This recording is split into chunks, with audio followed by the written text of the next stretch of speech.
research the behavioral patterns of animals, and examine how the arts are being studied today. You'll find it all on the Academic Minute. Listen every weekday afternoon during the KSJE Evening News at 5:30.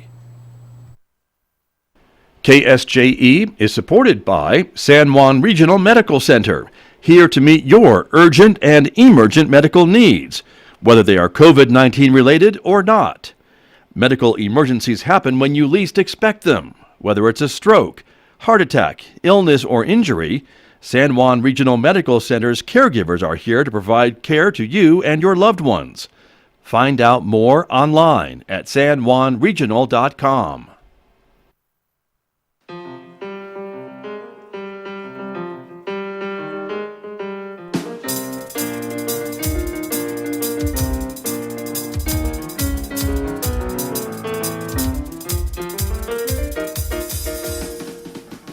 Ten minutes past 8 o'clock. It is Wednesday morning, June 17th. Good morning, everyone. I'm Scott Micklin. Thanks for tuning into KSJE over the air at 90.9 FM in San Juan County and 103.3 FM in the Durango, Colorado area. And of course, you can hear us anywhere from our website, ksje.com.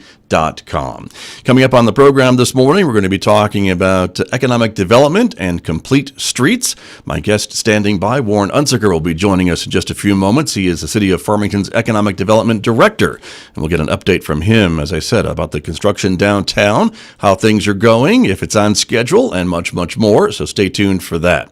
Then, of course, at 8:50 a.m. this morning, we will hear from Dr. Mike Hadabaugh from the Encouragement Lab. Dr. Hadabaugh always has some good words of advice for us this morning.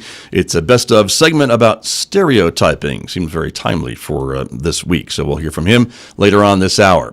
And then, of course, at 9 o'clock, it's our local information program about COVID-19. It's presented Monday through Thursday here on KSJE on our YouTube channel and Facebook page. This morning, my guests are going to be Vince Moffitt from Basin Health Companies, and also Jason Kelcoat will be joining us from Citizens Trust and Investment Corporation.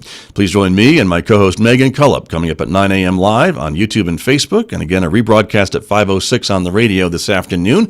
And you can hear the program at noon on our partner radio station, KNMI, Vertical Radio, 88.9 FM. Meantime, on the radio at 9, Mick Hess has our classical music program, Roving with the Arts. He is playing music from Claude Franck this morning, also the great Tchaikovsky. Coming up this morning at 9:06, a special 90-minute version of classical music on Roving with the Arts. And that takes us to 10:30, right on Four Corners, our local and regional author program. Tracy Hales-Vass is speaking with author Savannah Hendricks about her latest book called Grounded in January. You'll hear the conversation about that coming up this morning. Don't forget, you can check us out on Twitter and on Instagram as well. And let's talk about the weather briefly. Sunshine today, the high 89 in Farmington, but there's already a red flag warning in effect because of the high winds that will be popping up again this afternoon and the hot, dry conditions. Also an air quality alert in effect because of some of the smoke blowing into the area from some of the wildfires burning, most of these coming from Arizona. But 89 for a high today, 57 and clear overnight. It'll be mostly sunny and a bit cooler on Thursday and Friday with highs each day near 85, mid-50s for an overnight low tomorrow night and near 48 degrees on Friday. 89 for a high on Saturday, then 93 on Sunday and 97 for a high temperature on Monday with overnight lows in the mid-50s up into the mid-60s. Well, let me turn to my guest who is here with me this morning to talk with me about economic development. The City of Farmington's Economic Development Director, Warren Unsicker, is standing by via Zoom this morning. Mr. Unsicker, good morning. Good to see you. Pleasure. Thank you for having me. Thank you for spending some time with me this morning. As I mentioned, there's a lot to talk about with you. As we have seen, the downtown Farmington construction project, Complete Streets, and folks have been watching that. And it has been going on now, phase one, since about January. And if I remember correctly, June was the month that phase one was supposed to end and phase two was supposed to get going. And tell me if we're on target for that. Yes, we're moving right along with substantial complete. So we're very excited to see the actual pavement going in the not too distant future. And you're already seeing the roundabout pavement going, or cement going in. So you can start to see the actual above ground end results of all of the work that's been going on over the past 5 months. There's been a lot of underground work, which makes it a little bit of a different landscape for us, and so it's interesting watching that and figuring out how that fits in. And it's exciting to finally see the surface level stuff that everyone has been waiting and looking for coming to fruition. Right. A big part of this project, right, was kind of that underground utility replacement and things that Right. maybe isn't immediately visible to just passersby, and that was a big part of this, was it not? Absolutely. Well, and the thing about that is too is that every night they fill in their holes, and it looks like they've just left it as is, but they meticulously keep filling those holes in as they go along, so no one's wandering into a giant pit or anything like that. And so it makes for really a lot that's gone on underneath the ground, including stormwater, electric, sewer, and new water lines to a lot of these businesses that a lot of these lines and things have been there for 40, 50 years. And so they were well overdue for repair to provide better water pressure and better connectivity to our mainstream merchants. Understood. We are showing some of the kind of the slideshow photos from the website, the Complete Streets website, of some of the construction pictures here as things were going along about installing water lines during the course of this, and the storm drains that you can kind of see the size of these things next to a person, pretty big pipes and drainage pipes, and some of the underground things. And as we go forward in the slideshow, I want to get to the picture of the roundabouts that you mentioned, which there's one. And that looks to be maybe the first one we will run into at South Miller. And by run into, I mean drive around at South Miller and Main Street, correct? Yeah, and so as you mentioned, the stormwater, that many may recall that we've had some flood issues downtown, and so these are intended to mitigate some of that in the future as we have a significant flood events. And so that's a huge part of this. And as you mentioned, you've got the two roundabouts going in, and we'll have additional in phase two. So. Right, and we can kind of see the pavers on the South Miller roundabout through the picture we're showing right now. So, folks, if you're listening on the radio, you should really be watching us on video on YouTube or Facebook to get the full experience of our visual radio program this morning. But this is what we are talking about, which is phase one. And so, as things look pretty close to being completed, Warren Unsicker, it looks like maybe all the thing that's left is paving. Is that accurate, or is there still some more work to do? Right, we're getting darn close, and I know they're finishing up some of the planters, and of course there'll be more landscaping and things that come along as we're moving on into phase two. But yeah, the thing about substantial complete is getting back both pedestrians and cars back on the roads and opening it back up to the public. So very excited to get to that phase and to have people back in that corridor of phase one and be able to see some of the fruits of the labor that has occurred so far. And we're already have moved into phase two a little bit earlier than expected, and so we're very excited to be moving forward on that as well. And so we're making that transition, and then we'll be working towards November to have this the substantial complete in phase two done. Right, and so let me ask you then about phase one. Are we hoping to take the fencing down end of June? Is that? Can I put you on the spot to pick a date for us? That's the goal, is to have it done, by June, early, 1st of July, early June or late June.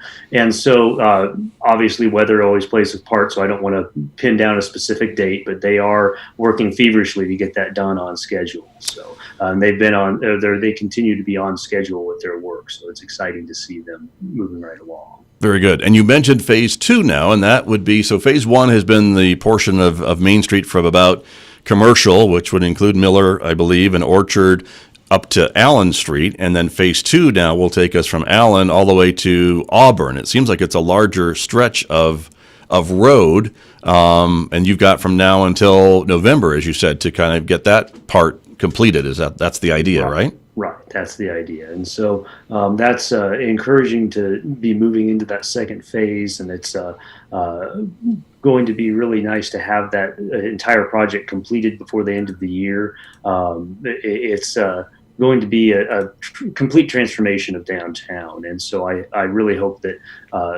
the citizens of Farmington and beyond really come down here to enjoy all the great things that are happening downtown as a result of these construction. And the beautiful thing too is we've been seeing new businesses move in. We've had, I believe, 5 new businesses since we started construction that are moving into downtown. including a bike shop and I believe a salon. So, I mean, you're starting to see excitement around being a part of this project and being in the downtown core as a result of the efforts being put forth and the monies being invested by the city of Farmington. And that's noted by with you saying that, of course. But I think to play devil's advocate a little bit, we also have to point out a couple businesses have closed, and it may be pandemic related and maybe not construction related, or maybe a combination that they are temporarily closing, maybe until things calm down a little bit. And so I think that's important to note as well. But it's good to see new businesses taking advantage of the investment, as you said, the city is doing down there. Right. And obviously, COVID has played a large part into the way in which these businesses can function during the construction process. The state mandating certain occupancy rates and certain businesses being essential and non-essential. So yeah, that definitely plays a big part into what's going on down there. But we're very pleased to see a lot of businesses getting back into their normal operations, and likewise looking to expand out and utilize the outdoor space that we're creating for dining purposes and things like that. So I think you're going to start to see it kind of come out onto the street as it was intended as part of the original project scope. Right, and the mayor mentioned that the other day too on this program about how it almost seems like this project was designed with physical distancing, social distancing in mind, because Right. these stores will have extra space, is the intent anyway, right, out in front for maybe some outdoor dining or outdoor sidewalk sales or something to that effect, and would make for a more pleasant atmosphere. I noted that our neighbors to the north have kind of done that with their existing street, but you're going to have people standing in formerly driving lanes without the added protections maybe of some of the curbing that this project will provide for Farmington. Right, and we are fortunate in the way that we've structured our project, and that we will have more sidewalk space for our businesses to utilize. But we also do have parallel parking spaces that could potentially be used in that manner. So there's a lot of potential and a lot of opportunity with the way that our Main Street project has culminated. Right, right. Now, of course, Mr. Unsicker, I have to bring up the roundabout issue. People either love them or hate them. It doesn't seem like there's any middle ground when you talk to anyone about roundabouts. I don't particularly see the problem, and I think they just take getting used to, and maybe that's the biggest issue and negativity, is that people just aren't used to roundabouts in Farmington. But I know the engineers have told me this is a tried and true method of calming traffic and keeping traffic moving, and it's a safer intersection and all of those things, right? Which is why it's part of this project. Exactly, and part of the road diet that was occurred as a part of this project was to calm traffic, because really, when you have people coming through downtown, you want them to be seeing and viewing all the great merchants. You don't want them to just be using downtown as a way to get from one end to the other of Farmington. You want them to take in the sights and want to stop and stay and walk around. And so that's a part of it. And likewise, as you mentioned, roundabouts have been proven to be safer and keep traffic moving too. That's the funny thing about traffic signals, is that you inevitably have to stop at them at some point. If roundabouts are being utilized as advertised, they keep the traffic flowing the entire time. So especially if it's not extensively busy at a certain time, you can shoot right through those roundabouts and not have to worry about stopping at stop signals and watching for cars that aren't coming on the side streets. So it really does keep things rolling, and likewise is a safer way to manage pedestrians and traffic through the downtown core. Right. And so now we see that phase one is almost done and phase two is starting a bit early. But now Main Street, for all intents and purposes, downtown is closed, correct? So you can't drive anywhere on Main Street from Commercial to Auburn. For the time being, but that's going to change, as we've mentioned, very soon with the substantial complete of phase one. So we'll move into just the phase two being the area that is closed to vehicular traffic. Right. Again, it's always open to pedestrian traffic, and there are ample parking on the side roads and in the back of many of these businesses, who also have rear entries as well. But you can still access their front entries. Sure. And I know the city was pretty quick in getting some signage out to let folks know about how to access those businesses from those maybe alleys. But again, there's not going to be a way to cross Main at least until phase one reopens, correct? At least in the middle of this project, correct?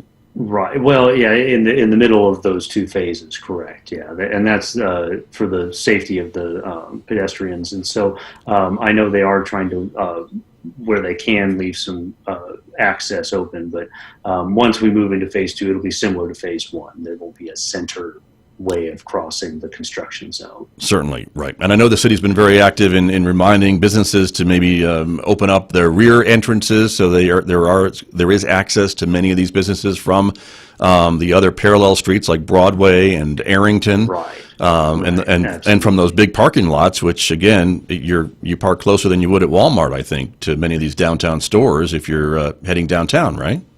Right, and that's always a fun comparison because we'll park at the back end of the Walmart parking lot and walk through and around Walmart for a good solid mile. But it's the mindset of I want to be right at the front door of a Main Street business, and so the hope is that we can help folks with changing their paradigm, similar to the roundabouts, in terms of being willing to use alternative methods during the construction phase. But then again, we'll have parking again on Main Street and on the side roads reopened once the construction is done. So. Correct. And so again, bottom line, Mr. Unsicker, this project is on time. It is on budget, and phase two has already started a little bit early. Yeah, which is fantastic. We're very excited to get that rolling so we can keep things on schedule and be prepared for weather and various different other things too. So. Very good. And the one thing I wanted to ask you a bit about, I know, and everyone is the Monday morning construction manager or something, but when folks are down there and they don't necessarily see people working, these crews are on a 40-hour week, right? But you don't have them working overtime, and that was to keep everything on budget, or is that not how the contract was written? Yeah, no, the contract was written a specific way, and the contractors responded in that to that contract as it was written, and so that does have specific working hours that doesn't include the weekends, although they have had occasions where they've needed to work over a weekend to mitigate impact to businesses and things to that effect. But for the most part, they have been sticking to those hours. And again, too, some of that work, you'll see it's all covered up come the morning, and then they're reopening and getting back to business in the morning. Got you. So, and so, as you mentioned, some of that is to be able to cover up those holes, as you mentioned, overnight, so there's not a problem, even though the area is fenced off. But I know there's liability concerns and keeping everyone safe, so I completely understand that. My guest this morning is Warren Unsicker. He is the Economic Development Director for the City of Farmington. We've been talking about the Complete Streets project in downtown Farmington. Phase one is about to be completed, hopefully around the end of this month. That's just at about, I don't know, where are we, about 23 days from now, or 13 days from now, pardon me. And then phase two is already underway and will go on until about the November time, and that will be completed as well. But in the meantime, Warren Unsicker, there's other economic development efforts to talk about. One thing I wanted to ask you about with all this pandemic and folks have been working from home, and that's been one thing that I think Farmington has identified as a potential economic driver, which is those location-neutral workers, and it seems like almost all of us these days are location-neutral workers. Is this something that maybe the city could tap into to attract folks who maybe found that they don't have to work in a crowded office in a crowded city anymore? They can still get their work done at their dining room table? Yeah, and so one of the great things about that is we are trying to maximize broadband in this area. And so we are working in partnership with Four Corners Economic Development and the Southwest Colorado COG to examine how can we start putting out means by which that we can maximize and increase our bandwidth and capability here as a community. And so we're trying really hard to find grant funding and utilize a study that we had commissioned in partnership with the Four Corners Economic Development, the county, and the Southwest Colorado COG. And so we're really trying to get that taken care of. Understood. And that would need to be kind of a more regional approach, would it not, to be able to improve broadband throughout the entire region? that is there's multiple phases of that. There's the part that is specifically around trying to create and maximize the ability of our backbone, which is the actual fiber that runs from point A to point B, to create a specific connectivity to a major hub, so like a Denver or an Albuquerque. But then there's the boots on the ground, middle and last mile that is very important to creating this area that capability in broadband. So that's where we're focusing our efforts from these grants, is both in the middle mile as well as the last mile. Understood. And it seems like with these grants, there's a lot more focus being paid to broadband and just how important it is. We've seen it for schooling and for work and for some of these other things too. And so does it seem like the city would be successful in foresight of getting some of this money to help beef up the infrastructure and some of these internet service providers being able to do it? I know the city doesn't maybe want to get into the internet business, or do they? And that's yet to be determined, because really you're looking at, as you mentioned, from a COVID perspective, it couldn't be a more timely time to be doing this, because it is imperative that we have that capability for education, for medical purposes, for remote medical, and various different other reasons to create that connectivity. And so education is becoming more online. Workforce is becoming more online. So it is critical. Now, we are lucky in Farmington. We do have very fast speeds. Just for sake of consideration, I was looking at internet speeds, and we as consumers can get gigabit internet right now. And so that's telltale that if we can get the connectivity out and connect it to other more rural areas of our county, it makes it much more accessible. Gotcha. And again, that is another area that the area could be using to attract folks to come here who already have jobs and just can work at wherever they would like to work. Right. And if they can put in 8 hours working and then go for a mountain bike ride, why the heck not? Right. Exactly right. So So that's really the key factor that we're looking at, is how do we utilize that to make it. We are a destination, and it becomes a place where quality of place and quality of life becomes a major factor as you're trying to be a part of a community and find a place to work. And we're seeing, especially young people will move where they want to be and then look for jobs. So we want to be that destination and that place that people want to be, as well as where they can be remotely and be doing things that may not necessarily require them being in a major city, but it does require them having access to broadband and the capability to work with and utilize that connectivity. Right. Very good. And that is, again, a new concept for many of us to kind of wrap our minds around, is that you don't have to be in an office. That a lot of folks are finding these days that they can be as productive. And a lot of companies, I think, are finding this out too, that their employees can be as productive if they're at home and not in their office or in their cubicle, whatever it might be. Yeah, right, exactly. And so, that location neutral capability is becoming more prevalent now more than ever. And so that's long been a target of ours as a community, but it's more relevant now. And so we are looking into ways to attract that type of business. Very good. Well, and I know there's more things that you are doing to attract economic development to the area, because, of course, the energy industry has certainly been battered during this last 3 months. And so can you give us an update on some of the other projects that you're involved with the city? Absolutely. And so outdoor rec continues to be a major priority, and we're very pleased to have recently moved in 2 new businesses that are going to be in the downtown corridor in a city-owned facility that they're leasing from the city that's going to provide outdoor rec amenities to the community. That includes both OHV services and tours, as well as river rafting tours. And so they are just waiting for us to finish some renovations in that facility, and they'll be operating here in Farmington. So that's really exciting. That's one of the missing pieces we've had in this our areas. We've got all these great outdoor amenities, but we haven't had the businesses that are capitalizing on them. We're also seeing more bike stores open in the region. You've got Vista Bicycles that just opened in the downtown core.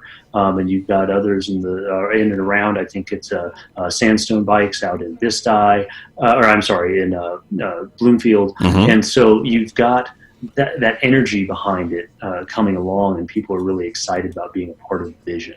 Very good. And that spot that you were mentioning, this is part of the city, I think, tore down some buildings down by the river in this area, and there's one facility, one building still standing that the city is renovating for this opportunity? Yes, and so most of the buildings in that area were needed remediation and actual tear down due to the fires that had occurred in them. But this one was left intact, was usable, and needed some minor renovations. But we are taking advantage of that kind of underutilized facility to provide kind of what is essentially an incubator of sorts for outdoor recreation businesses. I see. Well, and as my real estate friends will tell me, it's all about location, location, location, and this one is down by the river, is it not? Exactly right. You've got both put-ins and takeouts for the river right there, and Boyd Park next door.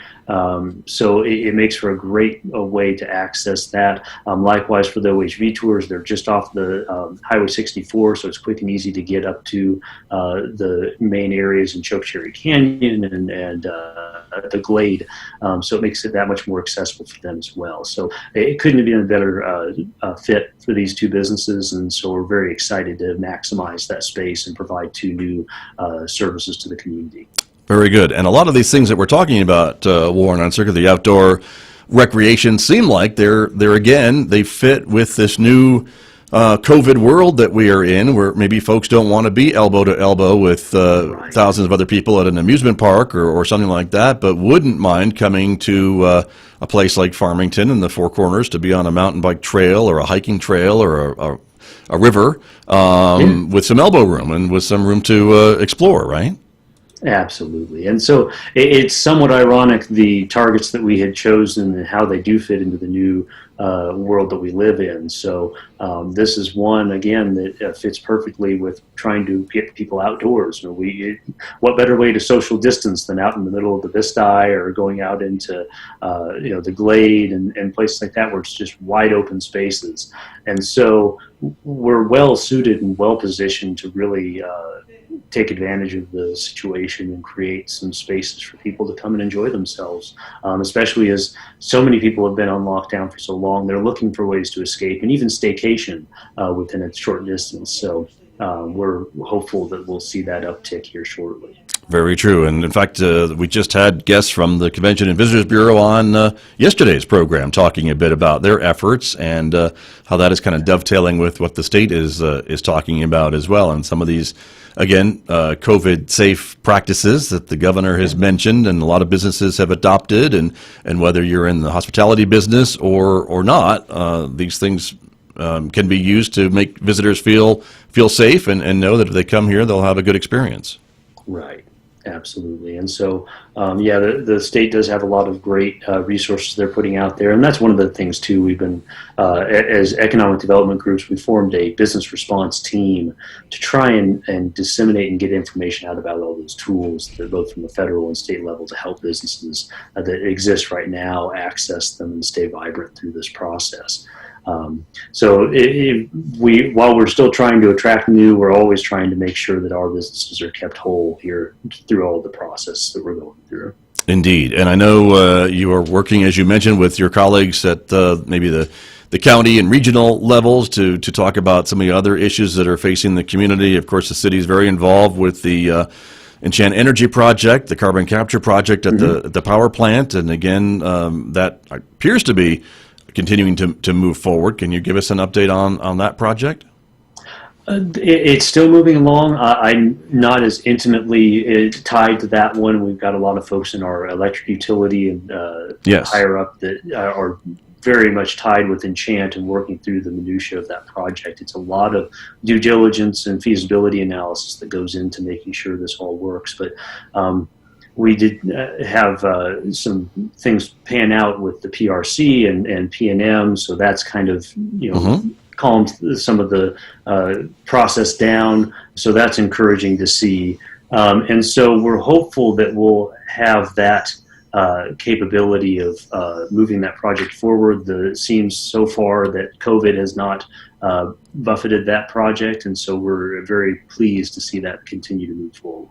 Very good. Well, and again, briefly, we just have a couple minutes remaining this morning. Sure. I know we sometimes talk about railroad, and that may be more of a county issue, but Farmington would certainly be a benefit from this, and I think is at the table for some of these conversations.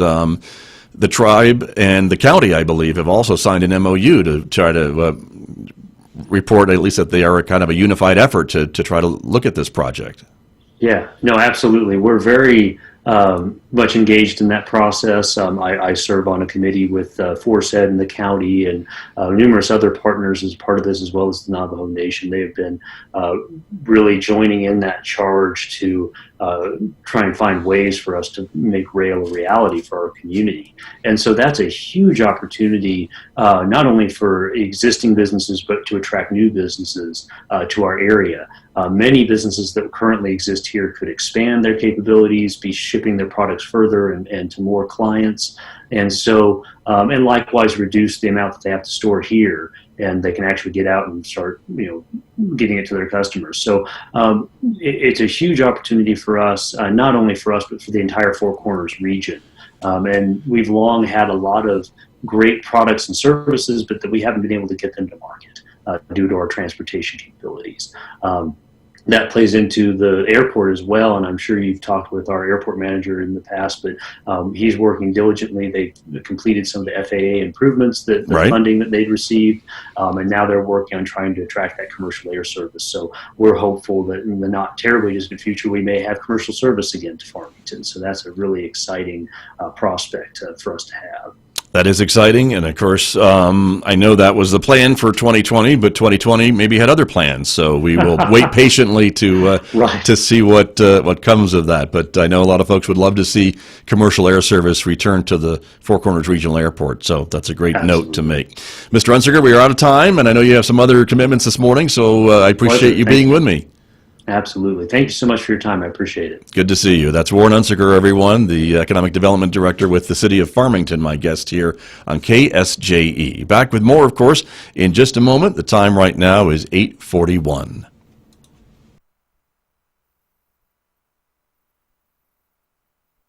This program on KSJE is supported by Citizens Trust and Investment Corporation, providing a competent, innovative, and caring team of professionals to serve wealth management, trust administration, employee benefit plans, retirement planning, and estate settlement needs. Find out more about Citizens Trust and Investment Corporation at 505-599-0181.